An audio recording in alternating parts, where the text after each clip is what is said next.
Do you know how two countries do business? For instance, if India wants to buy crude oil from Saudi Arabia, will we pay with Indian rupee or Saudi riyal? Well, no. For international business, countries use something called global reserve currency. So what is global reserve currency?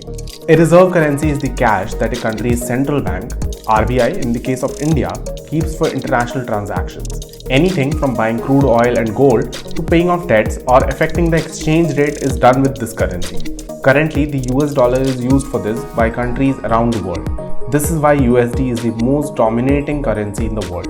Russia is ready to develop a new global reserve currency alongside China and other BRICS nations in a potential challenge to the dominance of the US dollar. So why is Russia trying to create a new reserve currency? Let's get into the details. Russian President Vladimir Putin signaled the new reserve currency would be based on a basket of currencies from the group's members Brazil, Russia, India, China and South Africa. The dominance of the US dollar in the share of international currency reserve is declining.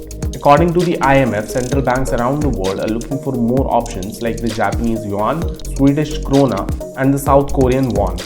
This is a move to address the perceived US hegemony of the IMF. It will allow BRICS to build their own sphere of influence and unit of currency within that sphere. While all this has been long time coming, Russia's move comes after Western sanctions imposed over the Ukraine war largely cut the country out of the global financial system, restricting access to its dollar and putting pressure on its economy. Those sanctions have encouraged Russia and China to work on an alternative to the IMF's international reserve asset, the special drawing rights. While the SDR is not a reserve currency, it is based on a basket of currencies made up of the US dollar, the euro, the British pound and Japanese yen, as well as China's yuan. Russia's currency bounced back to above its pre-war level thanks to central bank support, and it went down 70% in less than 2 weeks after the Ukraine invasion.